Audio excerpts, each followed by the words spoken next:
Hi ma'am, ahanumagtada ma'am puno poi kongno na krumjari. Ado ma'am ay ngasidi yerum thongjarake aigi yerum thongbagi recipe se ma'am su yengbiu yam kanani haina khalle alu chaba yadaba mi ngai su dum chaba yadrabani ai ngasigi recipe se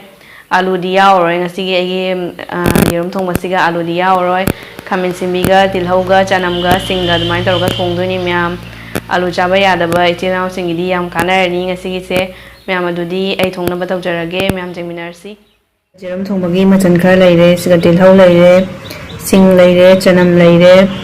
fadigom leire se awa fadigom ni awa fadigom gi makok to ni se dei sina awa fadigom se si awa fadigom chana horen loiga thak na mani sing se soyage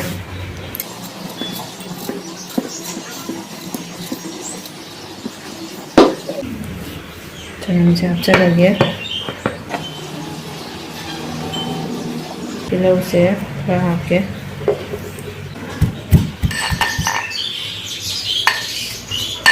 ai hujik jerum che khokjarage nawi jerum se jamna marum kokko dangai ba mare jerum je mayam jerum kokko lansare hujik jerum se sumana sang sang na khata haage sumana sang sang khara thau thum phajana changna bagi namje khang su sare duna thau hapchalani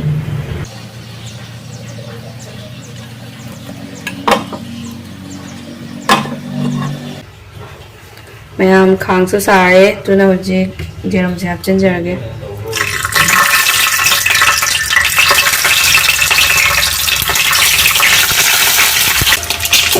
mayam si khang se gi nuai ta bai bu thau se som na chep ko ne loi lege ba ko na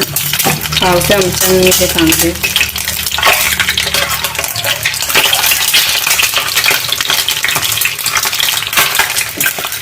yerum se tawba loijare yerum se tawba loirba matungda huje tilhau se hapchanjarage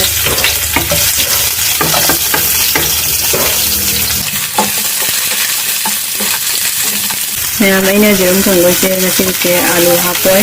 khamin simbi na thonggoi ni alu hapaga nasi se alu hapte bi thonggoi sugar ole huje ai huje masai sugiba singa tilhau ba chanam da hapchanjarage mai se khitang khatchage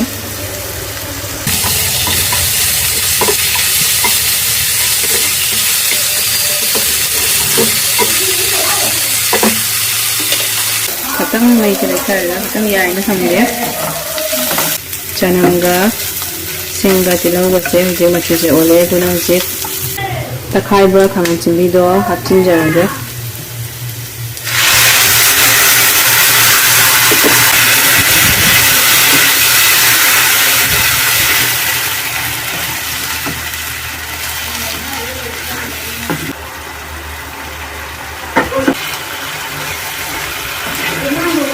my color से change और treble हुआ और तो ये से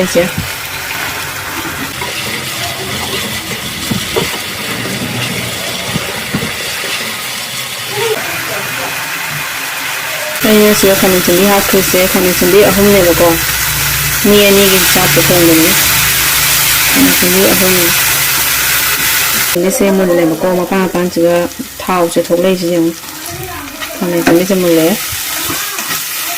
खाने से मरे मुन्ना जो ngौदरी हावे बको सिंजांग से दुना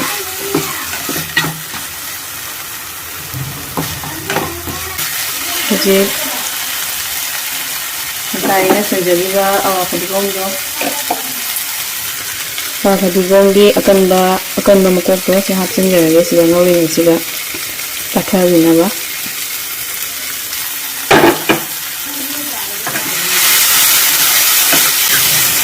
nam ai khane chili se mulle dono huje sing hapchandirani ni sing do hapchalani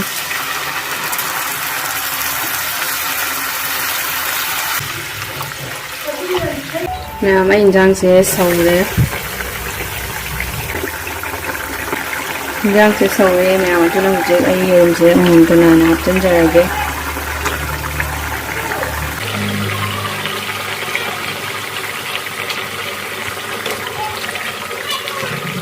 yerum hapchanjarage morok asuba hapchanjarage ꯃꯔꯣꯏ ꯑꯁꯨꯕ ꯍꯥꯞꯆꯤꯟꯖꯔꯒꯦ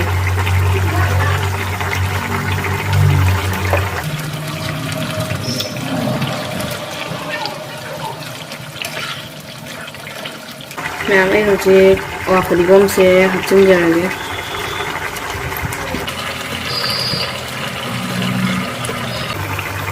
ꯃꯌꯥꯝ ꯑꯩ ꯍꯧꯖꯤꯛ ꯊꯨꯝ ꯍꯥꯞꯆꯤꯟꯖꯔꯒꯦ ꯈꯔ ꯍꯥꯞꯀꯦ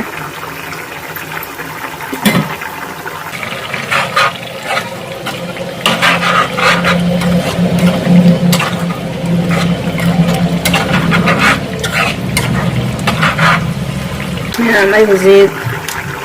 ꯃꯤꯠ ꯃꯁꯂꯥꯁꯦ ꯍꯥꯞꯆꯤꯟꯖꯔꯒꯦ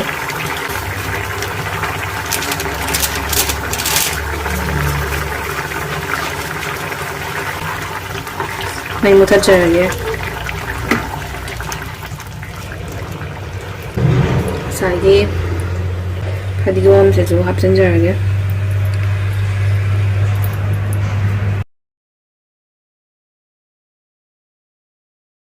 ꯑꯩ ꯍꯧꯖꯤꯛ ꯎ ꯃꯣꯔꯣꯛꯀ ꯇꯣꯉꯥꯟꯒꯁꯦ ꯃꯦꯠꯈꯥꯏꯖꯔꯦ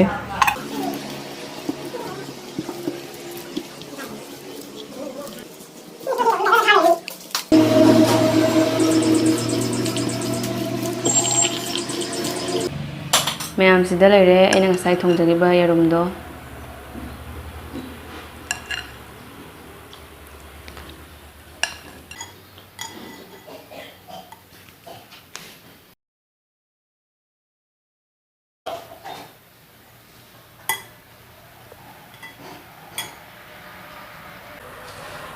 ꯃꯍꯥꯎ ꯌꯦꯡꯉꯒꯦ ꯍꯧꯖꯤꯛ ꯃꯌꯥꯝ ꯑꯗꯨꯗꯤ ꯆꯥꯕ ꯍꯧꯖꯔꯒꯦ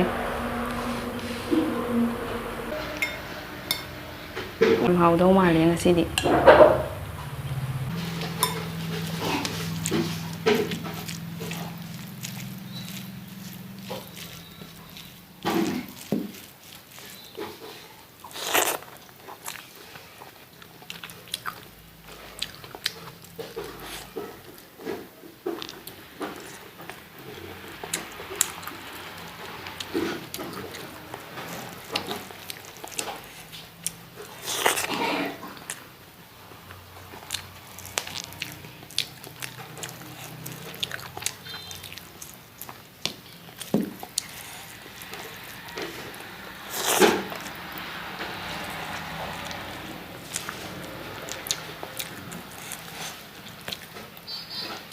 ꯌꯥꯝ ꯍꯥꯎꯋꯦ ꯃꯌꯥꯝ ꯌꯦꯔꯨꯝ ꯊꯣꯡꯕꯁꯦ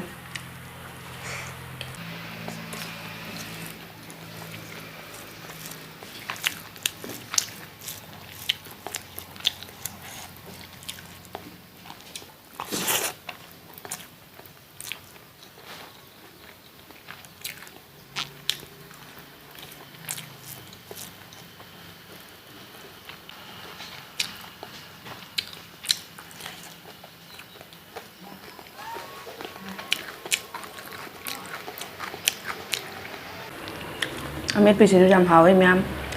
ꯉꯁꯥꯏ ꯑꯩꯅ ꯗꯦꯕꯤ ꯍꯋꯥꯏꯒ ꯑꯂꯨꯒ ꯃꯦꯠꯈꯤꯕꯗꯨꯅꯤ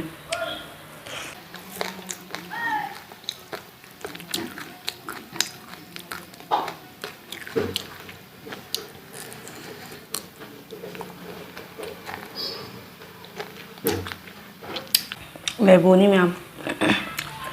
ꯌꯥꯝ ꯍꯥꯎꯋꯦ ꯂꯦꯕꯨꯁꯦ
ยำเผาไอ้แมมกับซี่นั่งจ้ะ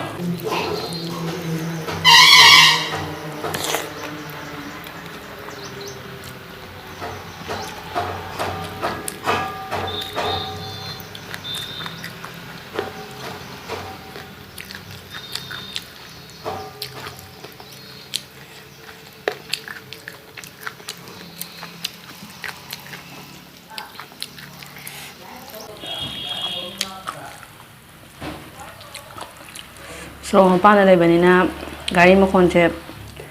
nga kaya disturb or mani ma'am waro bi ba ade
ma'am ngasi di ame pise khar le me yam haw khare ma'am ngasi yerum thong ba se ma'am su jum da try taro ga chabiu ꯃꯌꯥꯝꯅ ꯑꯩ ꯆꯦꯅꯦꯜꯁꯤꯕꯨ ꯌꯦꯡꯕ ꯅꯨꯡꯉꯥꯏꯕꯤꯔꯒꯗꯤ like share subscribe ꯇꯧꯕꯤꯔꯝꯃꯣ ꯃꯌꯥꯝ ꯃꯈꯥꯗ ꯀꯣꯃꯦꯟꯁꯨ ꯇꯧꯕꯤꯔꯝꯃꯣ ꯃꯌꯥꯝ ꯉꯁꯤꯒꯤꯗꯤ ꯀꯥꯏꯅꯔꯁꯤ